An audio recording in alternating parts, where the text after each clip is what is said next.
Well, I started it years and years ago. It cost me $500,000 to put that thing together.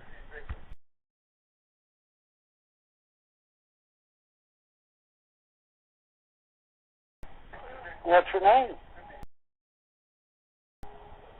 You didn't go through my program.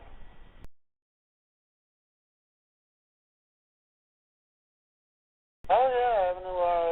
You know, that was all done with my own money and my own time, and I wasn't really associated with the church.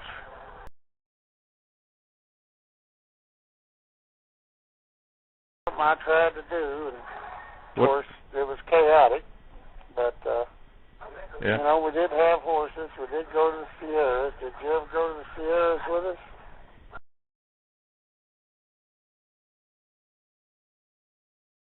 Oh, yeah. Well, we went to a lot of places up there. Sometimes we took courses, sometimes we didn't. You know, we tried to teach people wilderness skills.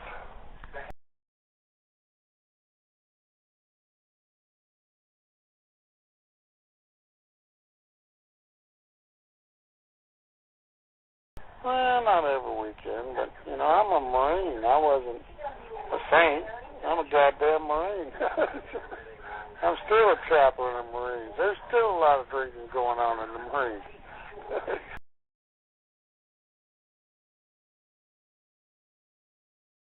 Scientology didn't do nothing for me. I did something for Scientology. But we didn't drink every weekend, regardless of what anybody says. Anybody says that, then they're fucking lying.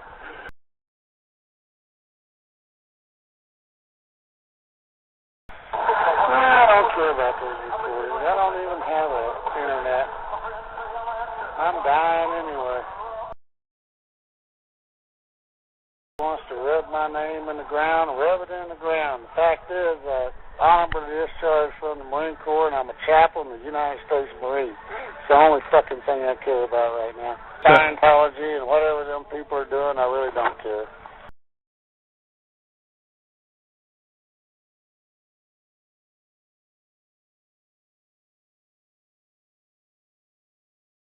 Well, you know, they did take my money. It cost me about $1 million to get the OT8. I set the ranch up. That was my money that set that ranch up, $500,000. And the fact is, I did it for the love of man. I didn't do it for the church or L. Rod Hubbard or anybody. I did it because I was raised in an orphanage. You know, I got some really nice, slick bios out of Seattle. You know, and they investigated all that stuff, and when I got out here at Edwards, they investigated it too. And they said that, you know, basically I was a victim of circumstance. What really caused the ranch to go bad is dumping them fucking psychotic cases on me. Yeah, when I was trying to run a kids ranch, they kept dumping their fucking psychotic cases.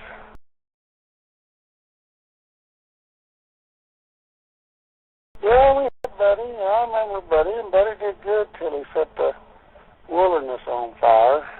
Yeah, but that ain't the psychotics I'm talking about. It wasn't psychotic kids, it was psychotic adults, you know, that they dumped on me out there because they didn't, you know, church don't give a shit about them people. Once they get their money out of them, they just took them to anybody that would handle them. And I tried to help them because that's what I do. I try to help people. Yeah. I'm still helping people. I got 3 parolees and 2 bipolars out here right now at my little facility. But I ain't charging nothing, and I never have charged anything. You know, the ranch, as I set it up, was a non-profit entity. You know, a lot of people made a lot of money off Mace Kingsley, but I never made a nickel off of it.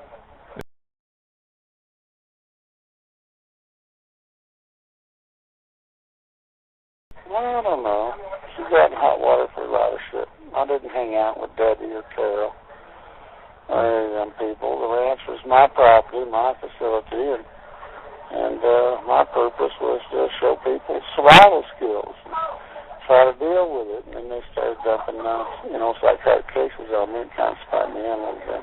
Well, it is, but right now I got psychotic cases, and I learned a lot. I did go OT8, you know, on my own dime.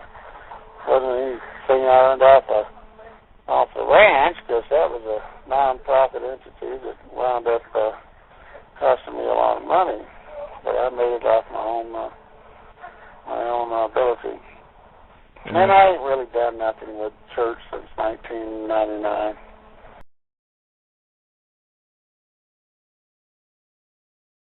Yeah, I don't give a shit about what they do, what they are. If they can make it happen, make it happen. And if they can't make it happen, then don't. But, I didn't like it because, the bottom line is you have to do something for the person in front of you. That's the bottom line. You got to do it. You can't charge them. People ain't goddamn cash cows. And, I had a lot of disagreements with that, the expense of it and stuff. But I kind of stayed to myself, 62, just retired from Edwards, and, going through a lot of surgeries and stuff. But, I'll be dead in 2 to 5, and they can slander me as much as they want. It ain't going to make any difference.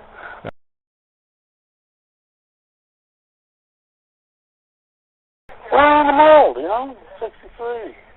Had a lot of injuries, a lot of trauma, a lot of this and that. But goddamn it, I damn sure didn't sit on my couch.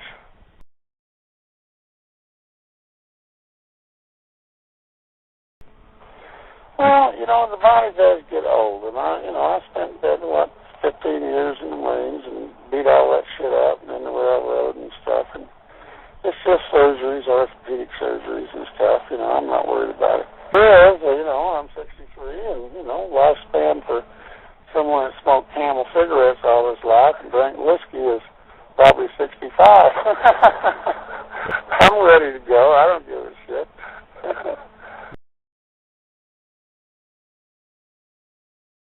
We have a little facility out here. If anybody ever wants to come out and interview me in perfect, they sure can. I'm chaplain of the Marine Corps, and I'm commandant of the Edwards Fleet out here. We got sailing boats, and we teach Marines and airmen how to sail. And we still go to Rock House Basin, and we still go to the fucking mountains. And I still teach these people how to do this stuff, because that is who I am. You see? But these are a lot smarter people than the ones I was dealt with back in the 80s.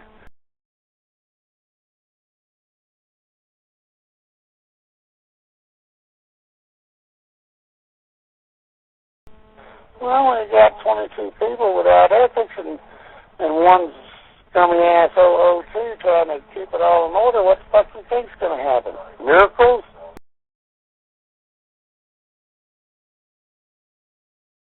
Yeah, well, it got up to 22, 23, and then we had 6 adult psychotics, so it went south pretty fast.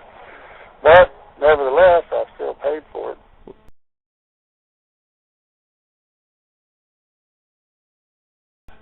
Oh, well, they took their money off the top when they'd send somebody out. They'd take their money.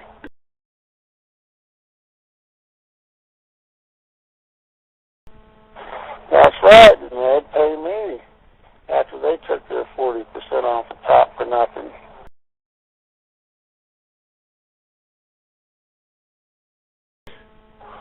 Nah, they never gave any to me. I actually funded that whole program out of my own pocket because I was a writer, at the time, writing manuals for U.S. Borax.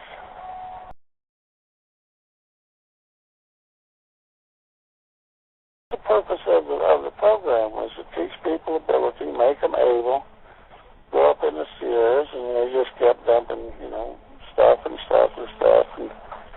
without too much staff and living in my own home, it kind of went crazy, and then we never wanted girls, and then they finally started sending girls out there, and girls are harder to deal with than boys. Let me tell you, they're more clever and more sneaky.